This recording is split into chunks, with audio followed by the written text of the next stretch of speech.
ঊনবিংশ শতাব্দীর বাংলার যে নবজাগরণ তা যে মূলত কলকাতা কেন্দ্রিক ছিল সে বিষয়ে কোনো সন্দেহ নেই। কিন্তু কলকাতার বাইরের যে দু একটি নাম উঠে এসেছিল তার মধ্যে হরিনাথ মজুমদার অন্যতম। এই হরিনাথ মজুমদার কিন্তু কাঙাল হরিনাথ নামেই বেশি পরিচিত ছিলেন। তার আরও একটি নাম ছিল ফকিরচাঁদ বাউল। হরিনাথ মজুমদার নিজের কর্মজীবন শুরু করেন সাংবাদিক হিসেবে। তিনি সংবাদ প্রভাকর নামে কলকাতার একটি পত্রিকার স্থানীয় সংবাদদাতা হিসেবে তার কর্মজীবন শুরু করেন।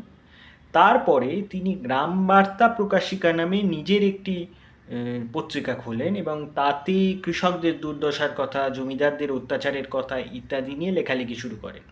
এসব লিখে তিনি জমিদার এবং অভিজাতদের বিরাগভাজনও হয়েছিলেন।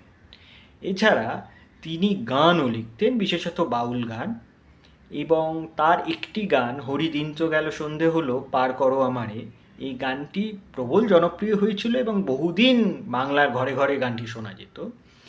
হরিনাথ মজুমদারের দুজন সেলিব্রিটি গুণগ্রাহী ছিলেন।